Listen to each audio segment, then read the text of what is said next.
Hello, everyone, and welcome back. It seems we are yet again to another Marvel Monday. We're happy to have you. Steven's going to be coming around. We're here at the office with the Skeleton Crew. I forgot to put it in the title again, but this is essentially stream number 11, isolation number 11. Steven and I have been together since the beginning, and we have a very small network of people that we're seeing, including us. Only one other person. Yeah, and my wife. So all that said, we've been streaming every day, hanging out during isolation. Last week, Fantasy Flight Games announced the Rise of Red Skull campaign expansion. Or they actually, let me reverse that. They announced it at Gamma while we were there. Yes, they did. Yeah. But last week. It's like a kid. You know, you're talking to a kid, and they're like, 60 days. it's like, yeah, yesterday I turned 3, and it's like, I know you were born in October. That was not yesterday. Anyways, they announced it at Gamma, and then last week they did a stream where they previewed stuff from it and explained how it was going to work. So we thought we'd sit down and chat before we dive into gameplay in a little bit and talk about all the new heroes and the new cards and the way it's going to work and how we're excited and all that kind of stuff. Exactly. There's some really good new cards in this. And the entire system of Rise of Red Skull, we kind of had the question answered in terms of campaign mode, how this is going to work. And it's not Arkham, which is good because it doesn't need to be Arkham. That's a much deeper campaign experience. But it seems to me, from what I've gathered and watching the live stream, reading the article, that you're going to have there's 5 scenarios in this box, which first of all is correct. Everybody, I mean, once you get that breadth of experiences to play against, at that point you'll have about 10 or so, right? Right now we have 3 in the core box plus Goblin plus Wrecking Crew. Yeah. So that's literally...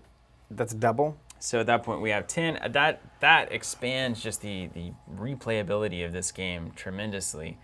And then you also have a couple of new heroes in there, but it looks like you're going to be able to link those 5 scenarios together, and you're going to be able to include cards in your deck that help you for various things that I'm sure you're doing throughout these scenarios. You're also, they said, going to have to make sacrifices if you want to heal between those scenarios. So maybe you've got to remove cards, or maybe you have to forgo a mulligan next game. I didn't even or know something that. Like that. Here we are. I'm learning a lot here. Yeah. So it seems like it's going to be a kind of a loose construction of playing through these 5 scenarios. That's exactly what it needs to be. I imagine that those rules eventually get out to, you can put any 5 scenarios together, any 10 scenarios together. They'll give us a framework for what that's going to look like, and I'm sure community-wise, we'll be able to take that and kind of adapt it to make a scenario or a campaign out of any number of scenarios, which I think would be really exciting. Yeah, I think that's a very clever way of doing it, where you both have this like sequential story kind of narrative happening where you are, it's not quite as like experiential as like Arkham, where you're actually literally maybe changing a lot of components of your deck in between every round.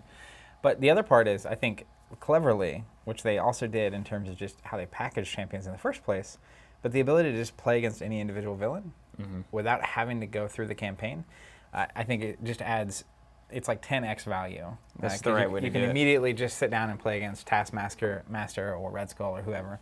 On that note, I would say they were talking a lot about how basically you have one of the heroes in the box is Hawkeye, and then one of the villains in the box is Taskmaster, who's going to be the nemesis of Black Widow that is supposed to be out, was supposed to be out already, but is going to be out soon. And essentially how that functions, and I believe basically he just can't interplay, and then it gains surge because... Yeah, they already worded it pretty cleverly, where it's like, so whenever Shadows of the Past comes out, if Taskmaster is the villain that you're facing, and then the villain or the minion is trying to come into play, you resolve as much of the card as possible, so you put the scheme in and anything else that it instructs you to do.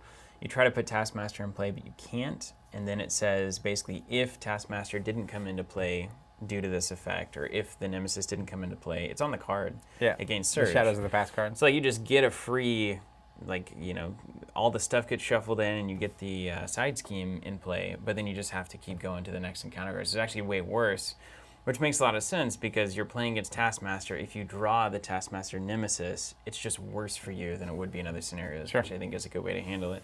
Terrence is asking, Terrence Miller, longtime friend here, could you run Captain America solo through the Red Skull campaign? Yeah, yes you could. So any hero can go solo through it. Any group of heroes can go through all 5.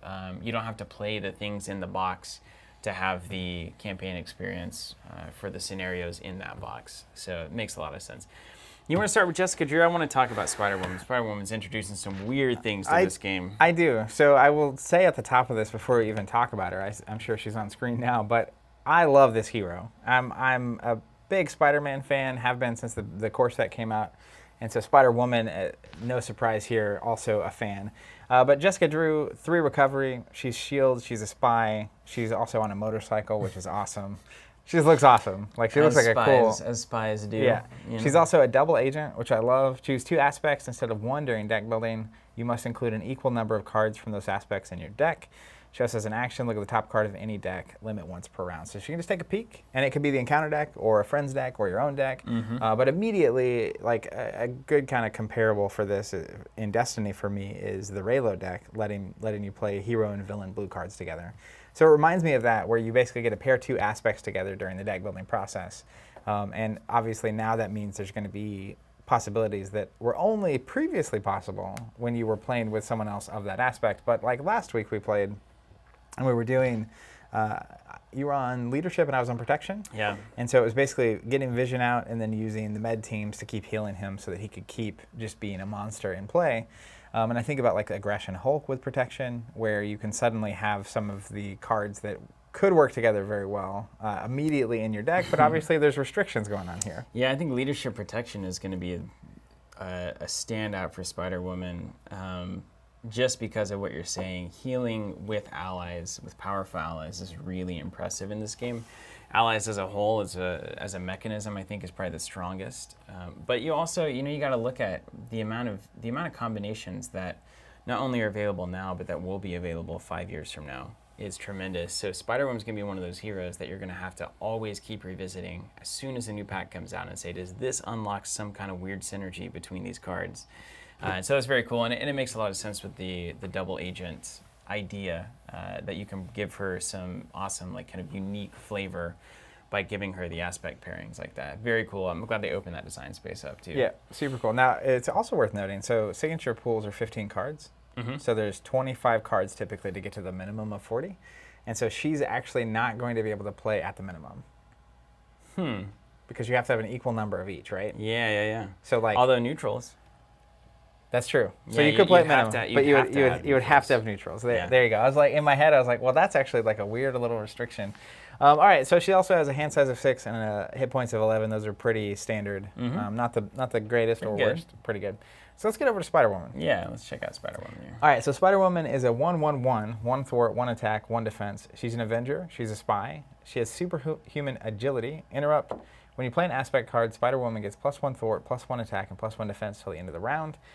So essentially, if you're running 2 different aspects in your deck, then assuming you play 2 different aspect cards every round, she becomes a 3 across the board. Now, the other thing that's weird about her signature card pool from what we saw is I believe that it has a card from every aspect in it. So I think there's an aggression signature card, a leadership signature card, protection signature card, and justice signature card. Now, there is a world where you can play all 4 of those in a single turn and get +4 to all your stats. So then she'd be a 5 down the line? Yeah, which is very impressive. Yeah. I mean, it's not likely, but it's very impressive. I think most of the time you're probably going to get, even just getting a +1 puts her at Captain America stat line, Black Panther stat line.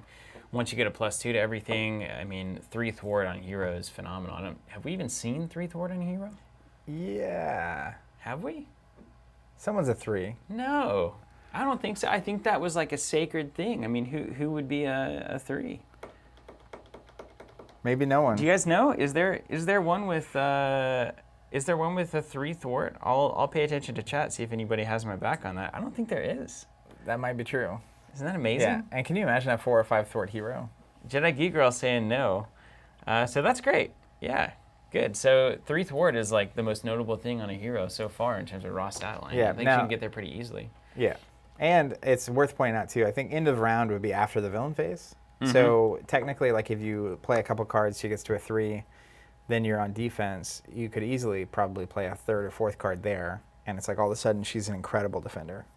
Yeah, that's very true. It is once per round, isn't it? Yeah. For each aspect. Fascinating. Yeah. So let's look at some Adaptable, man. You I want love to it. look at at least one of her signature Yeah, cards? we got real quick? pheromones. I remember. So we tried to track down as many of these as we could get from the live stream and get them in the box today for this stream. So if we miss some, we can pull them up on the computer too, so we can get into that. But let's take a look at pheromones. All right, so Pheromones is a 2-cost event. It's a superpower, hero action, stun, and confuse an enemy. This card is both a Spider-Woman card and a leadership card. So it's a leadership card. I don't think you can play it outside of her signature pod or anything. Like, it has to be in that Right. 15. Yep. So if you're taking the leadership aspect, you cannot include signature cards from Spider-Woman, no matter what your hero type is. They are signature cards for her. But Yeah. this is insane. I mean, so one thing that I was running through my head actually this morning was, what is the value of stun and what is the value of confuse? And obviously it's going to differ based on what villain you're fighting against, but I think it's fairly okay to assume that a villain on average is going to do about 3, maybe 4 damage in like an expert scenario. I think it's pretty normal to see like a stat of 2 and then an average boost of 1 to 2. Yeah. So you're probably averaging, depending on the villain, any 2.5, 3. Let's just say 3 damage on average and 3 scheme on average, which I think is fairly normal too. Like we were playing, Claw has a 2 scheme, reveals a boost card. Probably going to be scheming for 3 most of the time. We'll say 4. Let's say 4 damage and 3 scheme, which seems about right in terms of what the game wants to do. I mean, if you were preventing 3 thwarting or 3 scheming and 4 damage, that's essentially like healing 4 in some ways. And so like paying 2 to heal 4 is what the game already is charging you for that. Sure. So just 1 stun for 2 is pretty well worth it. And then when you add the 3 thwart that you don't have to do, the game generally values 1 cost for one thwart. I mean, the value of this card is tremendous. And assuming this is the first leadership card you're playing, you're getting +1 across the board on Spider-Woman. Yeah. So you get the added benefit of adding to her attack, thwart, and or defense. So like, it's going to be +1 on probably either an attack or a thwart at least, which is just crazy. I mean, it's a crazy good card. It's a great card. I love it. Everything about it. Truly great card. Now, in like 4-player games, where a lot of people are going to have cards that are stunning and confusing, I think we're seeing more of that mechanic over time. This card's going to get harder and harder to play the more player count that you have, because you just went and you stunned with your 3-cost aggression card. Now this card doesn't have value for me. So I would say that at lower player counts is very important. I think it's going to be very important to communicate, hey, I'm going to be doing both of those things, so hold off on doing them yourselves, because what mine's doing is way better than what yours is doing. Ultimately, I think it's appropriately valued of a card, because like you're getting the +1 across the board, assuming it's the leadership card you're playing. But then also you're getting, as long as you're getting one of those effects, I think it's pretty well probably worth it. But max efficiency says, come on. Yeah, I mean, I get it, but max efficiency also says don't hold on to a card for another round if someone already stunned the villain or whatever. Also, worth noting, it's not an attack, which is good. Mentioned by Austin Charlie here. Not an attack, so you don't have to worry about guard, which is a big deal for some of those stunning abilities. And that to me is maybe the strongest piece of that card, is that it's a free. It's not a thwart. It's not an attack. It just does it. It just does it. Yeah, super good. You ready to go on to Clint? Yeah. All right, Clint Barton, also known as Hawkeye. He's shield. He has a hand size of 6 and only 9 hit points. Yeah. He's very human. Yeah, very agile. Weapon of choice, action. Spend a resource of any type. Search your deck and discard pile for Hawkeye's bow and add it to your hand. Shuffle your deck. Probably worth looking at Hawkeye's bow. Yeah, so once per phase, you can go get your bow. And we've seen this. Thor gets the hammer, right? And then some Captain get his shield? At the beginning of the game. Okay. Thor, so it's a little bit different. It's a little more like Thor in that you can kind of keep getting it, which is good because like if it's in your hand, you can spend it as a resource. Then you can use his ability to put it back. But Hawkeye's bow, 0 cost upgrade. It's restricted. You can only have 2 restricted cards per player.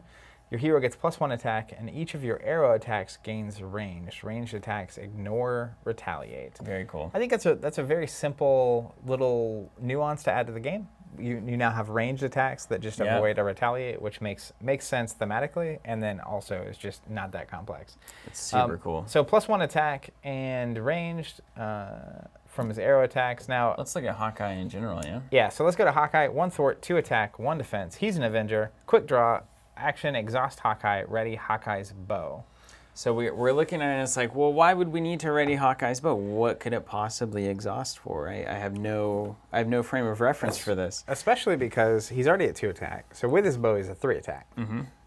So his bows better be very good. Very good, yeah, because you're preventing his attack. Yeah, you're losing you're saying it right. 3 damage right out. So let's look at some of his. Let's take a look at that. Maybe that top one, that explosive arrow, or the. I'd say look at some of these arrows, and then maybe we can get a frame of reference for what he's going to be doing. Yeah, I'm trying to find. Is this the one you want? Yeah, Sonic arrow is good.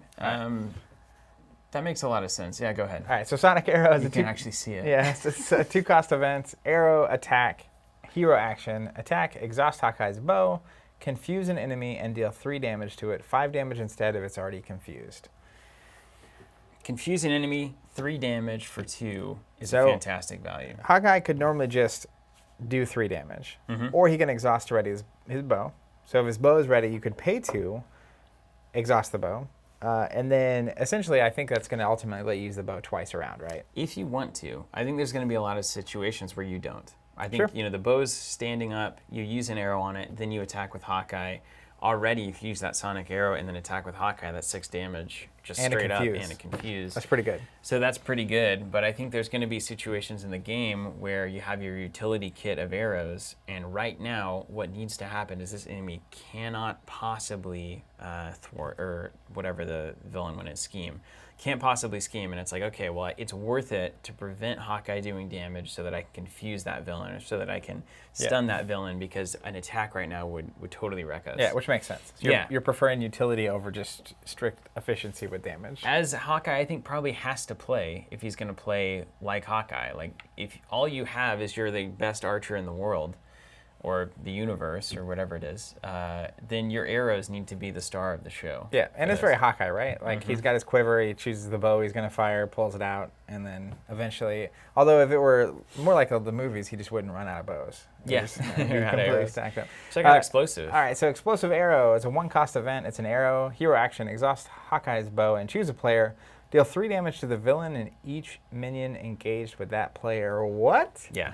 That's so good. Yeah, that's one of those moments where it's like, I can forego 3 damage from Hawkeye to do like 12 damage to the board. I mean, or depending on how 15 many damage to the board. how many there are, that's crazy. Yeah, fantastic for 1 too. Like I mean, picturing, it's fantastic. It makes sense. It may even be an Ultron drone on the picture, but the recognition that, like, you picture Ultron where there's like 8 things in front of someone, and it's like boom, smash. They're all just off the table. And then consequently, there's a lot of times when this is just going to be a resource, right? Like, there's going to be a lot of times when this is not really to be used. Let's look at the quiver and see if maybe that levels things out. I've got a sneaking suspicion that the quiver is going to do something good. All right, Hawkeye's Quiver. It's a 1-cost upgrade. You may play arrow events attached to this card as if they were in your hand. Hero action, exhaust Hawkeye's Quiver. Search the top 5 cards of your deck for an arrow event and attach it face up to this card. It's so good. So every round you're just loading arrows up. That's so good. So it actually plays a little bit more like a Black Panther deck, where your first run through the deck, you're probably just collecting arrows onto that quiver.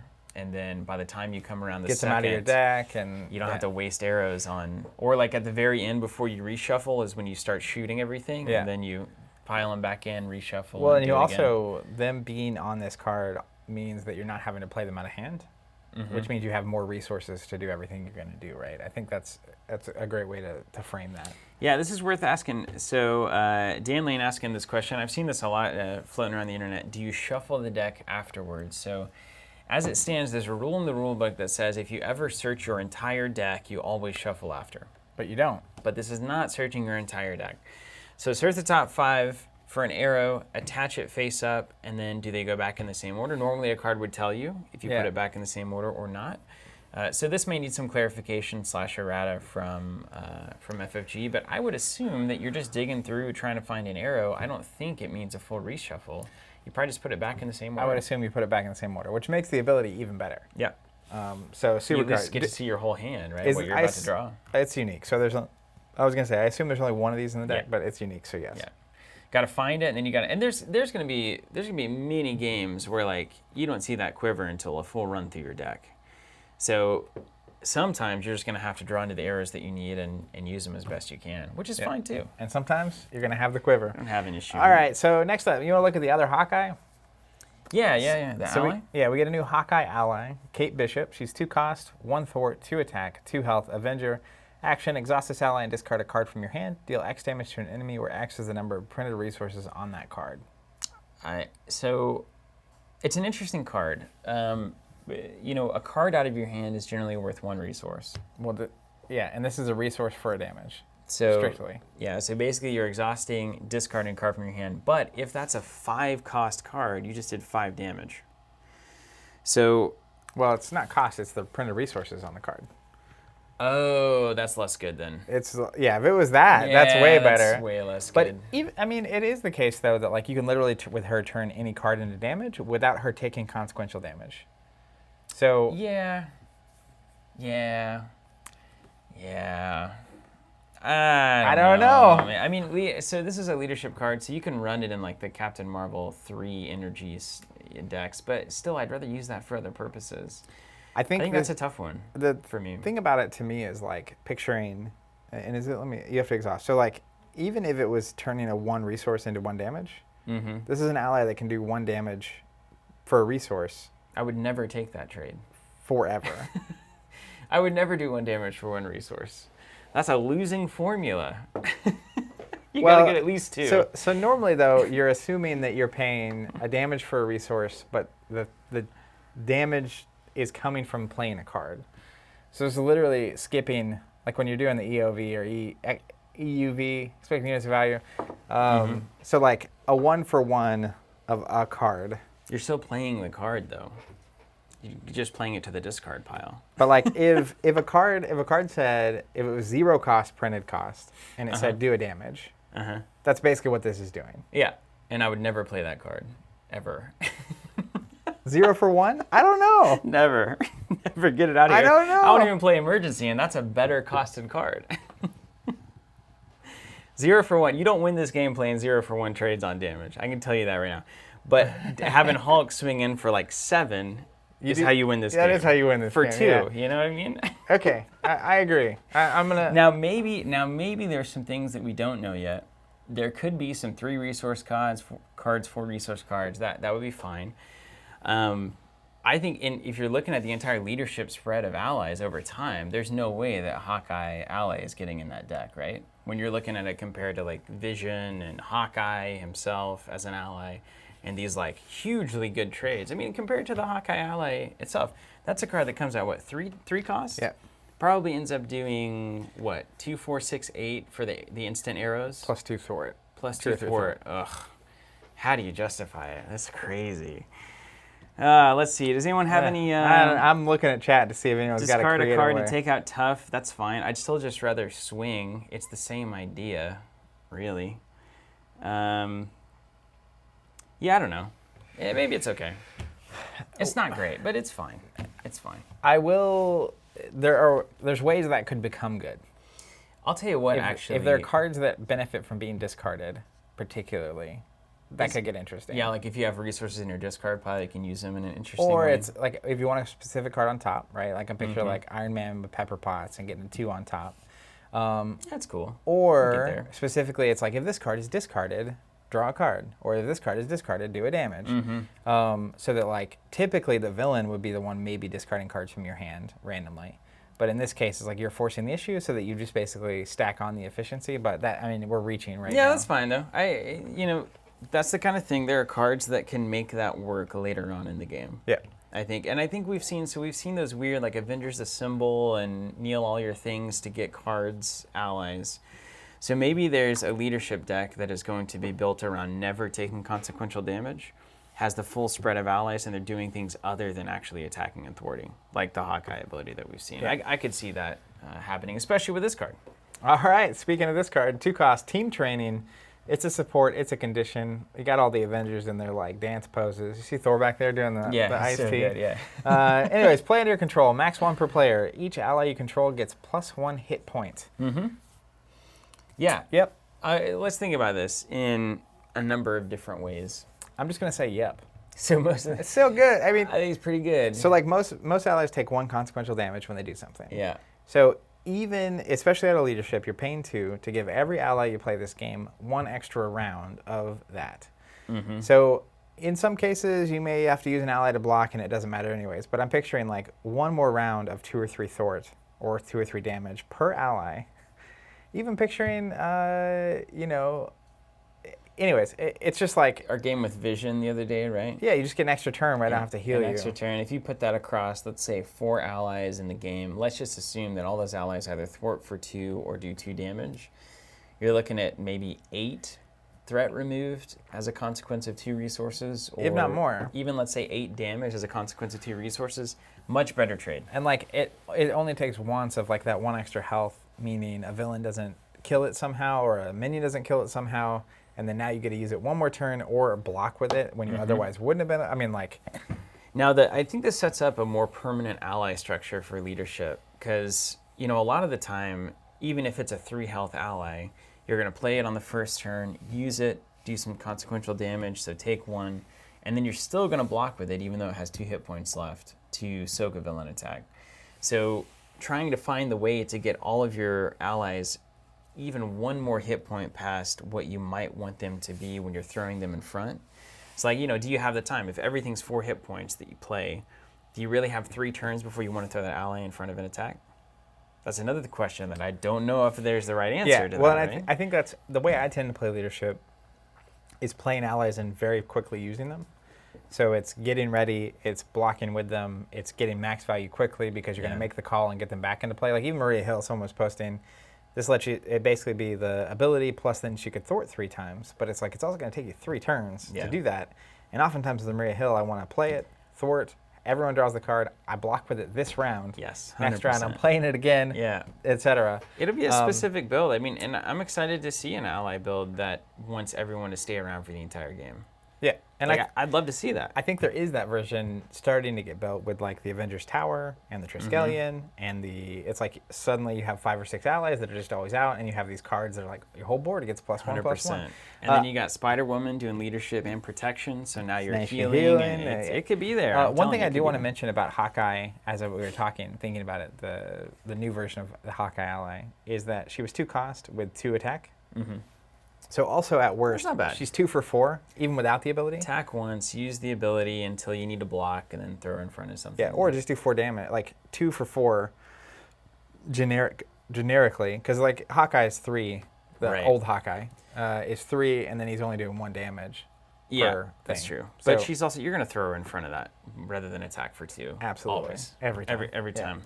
Yep, indeed. All right, so last card I have here before just talking generally is Press the Advantage. It's a 1-cost event. It's aggression. Attack, hero action. Attack, deal 2 damage to an enemy. If that enemy is stunned or confused, draw a card. Yeah, so this is the kind of trade that starts to make damage look a lot better. Like paying 1 for 2 damage and a card, which is basically getting a resource back, is the way that this is going to now work. Like I think this is the efficiency level of aggression that we need to see to make it impressive. We were talking about this last week, right? Or sometime. Time is irrelevant Time has no right meaning now. anymore. It's flat circles. It's like what month is it or what year is it? But the recognition that like aggression seems to be doing damage about as efficiently as everyone else, which is weird because it feels like that's the thing aggression's supposed to be good at. This is good. Yeah, this is good. It's not, and it's not. You need good. the card draw, so don't play it unless you're getting the card draw. But It's not good in the like. This is ridiculous, big, game-changing. It's just good in terms of like these kind of cards are going to make when someone shows up with aggression. It's like, oh, we're going to more efficiently do damage throughout this game. Right. We're The used to curve doing. goes a little bit better for you. Yeah, not like the big moment that's like, they're just going to come and do all the damage. Jedi Gigro, good point. I've seen this across the chat on a few people saying that the Hawkeye ally is a good way to burn a card that you have no use for that turn. Ideally, that never happens. Of course, we know that it does happen sometimes, so that is true. And in fact, in that way, I think it is better than, well, it's hard. Jarnbjorn is hard for me because it does nothing until it's doing something, so you play it and you get no benefit immediately. At least with a Hawkeye ally, you get the benefit of having an ally, and then in addition, you can burn a card from your hand if it's going to help you out because you didn't reach maximum efficiency. So it's not bad. I'm just saying, you're going to have to find a way to make it work well. Yeah. It's not like the original Hawkeye, which is like you see it, you play it, and then you're like, yep, that's going in the deck every time, right? Amazing. It's just more specific. Well, it's more specific use case, I think, and that's fine. Like having a bunch of cards like that is actually really good, because at some point in time, I would hope that just because I look across the table and Steven decides to play leadership, that I won't be able to be like, oh, here's 80% of the cards you're going to play. Right. Because there's so many interesting ways to approach this problem. We should have good choices. Can you go to the article? Let's go to the screen. Join us. I want to look at the card fan. Let's look at the top card fan here. All right. All right, we're going into the box here. Hit me with it. All right, so scroll down a little bit. Mm-hmm. Keep going. You'll see the fan. Okay, so we got a lot of things here. So we've already seen Spider-Woman. What do you think? Look at Black Knight. He looks It awesome. looks so cool. What do you think Venom Blast is there? What does it say? Wait, Attack, where do you see superpower. Venom Blast? To the right of Spider-Woman. 2 cost. So it's an attack, deal 5 damage to The enemy? an enemy. Just a 2 cost for 5, which is a good trade. I'll take that all day. We'll just clear the area, say. Thwart, remove 2 threat, something, something. If this removes the last something, something scheme, draw a card. Remove 2 threat from a side scheme. If it removes all of the threat, draw a card. So it's similar to what we saw in the efficiency of the aggression card. Yep. Which I like that. So I like clear the area a ton. And look at this. Mimicry looks awesome. Look at Spreading Lies. Red Skull looking like a boss. And Yeah, then looking Crossbones. Yeah, full auto. Crossbones just shooting stuff. And then Black Knight, this awesome leadership card that we don't get to see. Look at him. Looks amazing. I don't even know what a Black Knight is, but I'm excited about it. We can take a look at Crossbones if Hey, you want. yeah, let's just take just a little peek. Crossbones, stage 1 villain, looking good. Obviously, people can read it. Let me read it. While Crossbones has a weapon attachment, his attack gains piercing, We've got a new keyword. so he can get through tough status. That's cool. Not Looks like only they're that, messing with the status. It's and even retaliate worse. stuff. It means that you discard the tough and still take the damage. So it's not that you maintain the tough and it goes through it. The tough is gotten rid of and you take the damage. He So punches Crossbones real is hard, tough. Yeah. real hard, and then Absorbing Man gains the trait of each environment in play. Yeah, so check out, scroll down a little bit. It'll show you one of these snowy environments here. Ooh. I was reading that the campaign is going to come in like comic book form. Yeah. Isn't that I've read amazing? that as well. Yeah, that's the correct call. Really just lean into it. Did I miss it? You might have to click on it. You know the little trick? Yeah, There you it go. is. Snowy Hillside Surge, force response. After Absorbing Man makes an undefended attack against you, place 1 threat on the main scheme. 2 threat instead if there are 5 or more delay counters on the main scheme. And then it has the ice trait. So he gets So the ice now trait. Absorbing Man has the ice trait, and there's probably cards in the encounter deck that if Absorbing Man has ice, get wrecked. Let's just see, make sure we're not missing anything else here. I think these are all the cards we grabbed. Yeah, we got Hawkeye and Spider-Woman. And Look now at let's speculate. So you guys know better than I do. Obviously, I don't know anything. Zach, what are your thoughts? So obviously the second one is Iron Fist, right? Monk fighting. So you could see that. It looks like a guy on a couch with a Coke to me. And a remote. That's actually pretty cool. It could be either. I think that if it's on the couch, I think it's like Ant-Man. Like that Or totally Deadpool seems or like something, yeah. like Is that yeah. Marvel? Is Deadpool Yeah. Marvel? Yeah, that's Marvel these days. It's pretty fun, so I Um, thought it might be Marvel. I don't know. We have a call for Ant-Man in September. What about, who uses a computer? Everybody? The world. Do you think Ant-Man is bottom left? You know who that could be next to Ant-Man? That could be Wasp. If we're gonna get Ant-Man, you got to have his partner in crime. What were you asking? What was the Who do you question? think top left is? That's just that's an inconsequential pose. Yep. Zemo, people are saying Zemo? Like Baron Zemo? Or is it a different Zemo? Jessica Jones could be a thing. I like that. Yeah, everybody's saying Jessica Jones. Which makes sense. Like the top right, you think that's Jessica Jones there? Yeah, or the bottom right. Or bottom Looks right. like a woman with a book. Bottom right is a little bit more, I don't know, it doesn't strike me as the Jessica Jones archetype. It's more of like a phoenix, or I don't know my superheroes very well. But what about, there was a card that I had, no, she's not a hero, she's a villain. Look at the headgear. Kang is the top left. Interesting. Just scrolling. And some Alright. good playmats. Okay. Well, there it is. There you have it.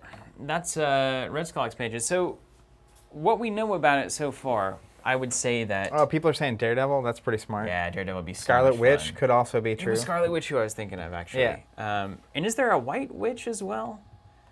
I remember there was an old Marvel card that I had, and she was like laying on a white couch with like a nice scarf, like a white fluffy scarf.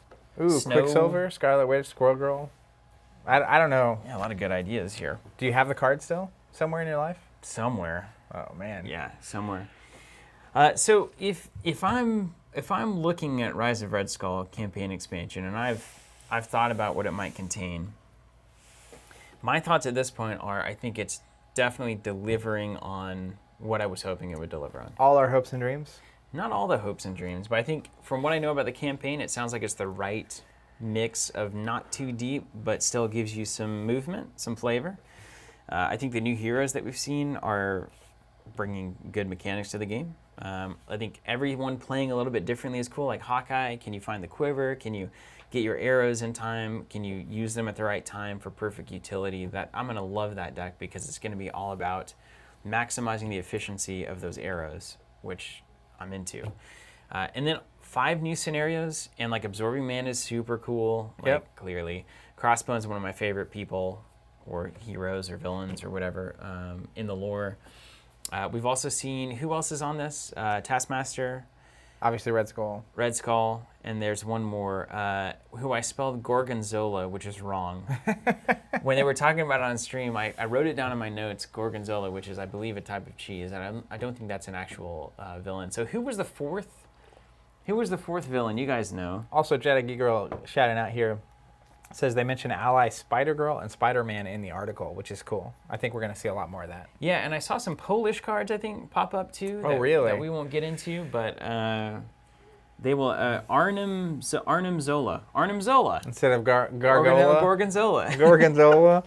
Something other. Yeah, I mean, I think Thank you, guys. one of the things with the way this is structured and even the cards we're seeing from it, it feels like everything about Champions is very measured, which is not something I would have said about some of the expandable games FFG was putting out 5 years ago, which is it seems like they really know what they're doing in terms of layering this thing out to not make it so complex so quickly, continuing to make it accessible for people. Again, being able to pop in and being like, let's play against Red Skull, without having to add the campaign component. But for people that want more, the people that are probably watching the stream or us, who've been playing a ton of this game and just want new and unique ways of playing the game and new challenges and new ways to use the cards they've been playing with, I think it's a very clever way to do it without going full Arkham.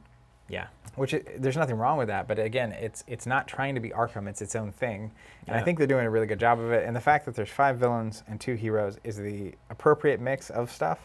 And I'm genuinely just pretty excited about the whole thing. Absolutely perfect. And I have to say, every time we see these new cards, I'm just always relieved that the art is so good. It's just so perfectly in sync with itself. A lot of times games will pull different styles and it just doesn't work. Sure. This is working extremely well. It's all the same style. It all is in that nice comic book vibe. And the more the game goes on, it seems like the more crystallized that design philosophy is becoming and that art direction is becoming. And I'm just really amped about it. The fact they're doing that comic book style for the campaign is just like, you're delivering on everything that matters in the long run of this game. Yeah, right? and I think the up front initially, even the art for me was I was somewhat hesitant because I almost wanted it to be more Marvel movie-esque. Mm-hmm. And now I'm really glad they didn't. They're exploring a ton of the characters that are not exactly tier A Marvel movies yet, or in general. And it's really cool. It feels comic-y, right? Yeah. And it feels like it's cool for me because like I have liked the heroes enough to know what's going on, but not so much that I'm not still surprised. Mm-hmm. It's like new characters pop up. Even Miss Marvel I hadn't really ever interacted with till the pack came out. And it's like, oh, now there's a hero I'm familiar with. I'm starting to learn about through the cards, and like it's just a cool experience. And that's the way the comics have always been, right? It's like I would get packs of Marvel cards and discover somebody totally new and be like, oh wow, this is a totally new idea of what is in this universe. And I love that kind of stuff. That's what Star Wars did in its best as well. A couple of questions here. We're about to play some Marvel Champions. Yes, we played Heroic 1, Mashari Alfaris on YouTube. Played Heroic epically and managed to get through Claw on Expert Heroic 1. Finally. And now we're going to play Green Goblin Mutagen Formula on Heroic 1. Mutagen is well regarded as probably the hardest scenario that there is. We're also going to try to crack the Thor code. Yeah, we're going to try to crack the Thor code. Jedi Geek Girl asking, what hero are the two of you looking forward to the most? And do they replace Hulk, Black Widow, or Doctor Strange in terms of who you are looking forward to the most? I think at this point it's Daredevil for me. Probably. I think outside of the known entities, Hulk's what I'm most excited about that is confirmed. And then Miss Spider-Woman is pretty high on the list now too. But then past that, Still, I think pretty high on my list in general is just X-Men across the board, like Wolverine, Cyclops, Everybody's Beast, saying X-Men, etc. So well, like, if Phoenix, we get there at the same time with Crisis Protocol and Marvel Champions, the world over will be excited. it is notable that neither of those games have touched that yet. Yeah, it's a separate thing. We know I've heard this many times that like X-Men is in a different box than Marvel superhero stuff, and it's very protected, and it's a different licensing process and all of that. Yeah. Also, Venom's on my list in general. Everything Spider, like all the Spider stuff. I want Spider villains. The whole thing. Holy asking here, do you have a plan for the next few broadcasts? Will you play Star Wars Destiny or maybe a bit more? Do you have a schedule up for that? Right? Yeah, we posted on social. On social and stuff. So today, after this stream, we're doing Marvel Champions against Goblin. Tomorrow, we're doing Keyforge. Wednesdays, Wild Card to be announced. Thursdays are going to be our throwback Thursdays. So we're going to be looking at Star Wars TCG, which Steve and I grew up playing. And then Friday, we're doing Arkham. So we're going to be finishing our Forgotten Age scenario. And then what we've been doing is over the weekends, we'll post the schedule for the following week. And that's about as far out as we're going to plan, because we don't know how long this is going to last, and we don't know what's going to come up between now and then. So we're kind of keeping it a little more organic. Cam Bone on YouTube, what about Fantastic Four? I loved Fantastic Four as a kid. Human Torch was the jam for me, so I would be really into Fantastic Four. Also, correctly identified Aldrich on YouTube. She was White Queen. That's who I was thinking of, White Queen. You had it. You basically had it there. In fact, I think that was one of the cards I remember in like a old Marvel magazine or a trading card magazine. It was like racy because it was so like, she looks too sensual in the pose. I don't know if kids should be seeing this. I felt that way about a lot of maybe comics they were growing right. up. Yeah. Peter Soccer on Facebook. Love you guys watching your daily play session. I'm not going to stop asking to see some Star Wars LCG. Keep asking, Peter. Keep Eventually, asking. every game gets played on the stream if this goes on long enough. Depending on how long this goes, I have decks for that, so that's not unlikely that would happen. But we'll see how long this goes. We have a lot of games we want to feature, so we will see. I also want to mention while we're here, since we've been talking about the campaign expansion, we do have a finite number of spots on our campaign expansion subscription. Almost gone, man. Almost gone. So I'm going to link to that in a second. And if you aren't already on that and you want to sign up for that without having to prepay or deal with pre-orders and stuff, that's a great way to do it. Last question, Jedi Giga asking, are we tired of each other yet? If we... Zach answers first. That's right, pressure. If we haven't grown tired of each other yet, I mean, we've been playing games together and then in business, games together for 20 plus years and business together for over 13 now. So... We're basically married. Well, that doesn't mean that we wouldn't be tired of each other, I don't think. People get tired of each other in marriage. No, I mean, I think this is one of the amazing things of tabletop is that when you get together to play a game like this, it's super easy to have fun and like have a lot of great moments and have something that removes a lot of friction, that even if there were friction there. So not yet, but we'll see. If there is friction, you play City of Archives, Arkham Horror, and then you can get all of it out by hating that scenario. Yeah, so much. instead of being angsty at each other, you can be angsty at a game. Last thing I'll say, this is a common question on Facebook from Joe White Kobe Noel. Sorry if I did that wrong. Man, I don't even see that comment. Quick question, you guys seem to prefer the minimum deck size of 40. Reasons behind that strategy. Zach, real quick, hit me with the old tune. Effectively, it's just about consistency. So even with someone like Iron Man, who I feel like Iron Man Justice as an example, I go through my deck very quickly. He builds his armor, so he gets his deck out. Like he thins his deck down, and then he has like Repulsor Blast that you discard a bunch of cards to use it. Ultimately, you only get an encounter card every time you roll through. And like the ultimate like badness of an encounter card is, you can value it at a certain level. But the consistency you get from having a 40-card deck to a 45-card deck or a 50-card deck is just so much higher that the 5 extra cards you might include typically aren't going to do anything that the other 40 wouldn't do. And so then that means that you get the consistency and you're still just seeing the same number of cards. So ultimately, in the end, even if it takes you, like the math, I remember you did the math for Strategy Guide where it's like 5 less cards even.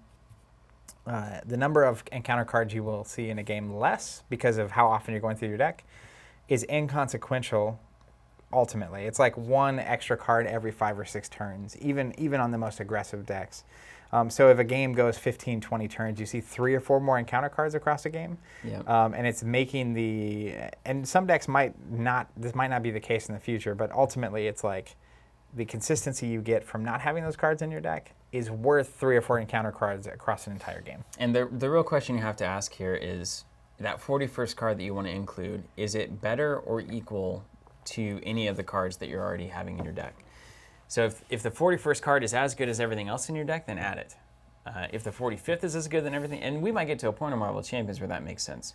You have equally efficient and synergistic cards that work with the hero that you've chosen.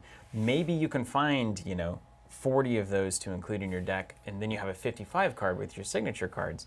But if your signature cards are the best cards in your deck, those 15, which a lot of times they are, every card you're putting in your deck past the minimum is just getting you further and further away from drawing into those strong signature cards. Yeah, and so like Iron Man is a great example where early on in an Iron Man game, getting your armor out during that first time through your deck and getting Pepper Potts down during that first time through your deck are super important.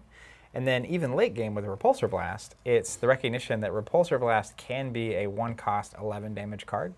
And right now, at least, there are no other cards better than that for me. So in the end game, if I can play out, 10 supports and upgrades and things on Iron Man, I'm down to a 30-card deck, and I have a couple of Repulsor Blasts in my deck. So the difference between a 30 and a 40-card deck at that point is so significant because I want to see Repulsor Blast, right? And on that first time through, I want to see my armor, which is going to be more valuable than anything else I could put in my deck. So in that case, right? But if you're right in saying that if 10 more cards are equally as good and efficient as the other 40 on the nose, there's no reason not to run 50 cards. Like someone who might be able to do that as Spider-Woman, for instance, can take the best 30 cards from leadership, the best 30 cards from protection, and run a giant deck. That might work. Well, isn't 50 the cap? Is it 50? I think it's 40 to 50 is the number. I guess that. Why would you do that? I guess so you can't indefinitely delay the encounter card? Yeah, it's like some level of choice, but also like if you had 100 cards, then like. So we could definitely see 50 card decks then. Makes sense. But it would have to be that for me, over time, those 10 cards are going to have to be as good as literally every other card. It's possible. In the deck, which is possible. It's possible. But like even right now, when I look at an Iron Man deck, it's like 10 of the cards are most valuable. And so I need 30 more cards to be that valuable. Can't I just play all 10 pieces of before armor? I'm even willing to go 1 extra card? So now I really need 40 extra cards at that level, which I think it'll be sometime before we do. So we're going to stop the stream in a minute, and then we're going to take a quick break, and then we're going to come back, and we're going to be playing against Green Goblin, Mutagen Formula on Heroic Expert mode. Heroic 1, We're also, before we even start playing, we're going to be busting out the cards and basically trying to put together. I think I'm going to play Spider-Man because it's themed. I'm going to play Thor for sure. Yeah. Someone should play Miss Marvel. I might switch to Miss Marvel if the second try. If it doesn't go so hot. So we're going to come back and we're going to play, and we'll probably keep playing until we figure out how to beat that on Heroic. Thanks for joining us for this discussion. As I mentioned, check out the campaign subscription that I linked to if you haven't already. We appreciate you all watching. Glad you're here, and we'll catch you shortly on the next video.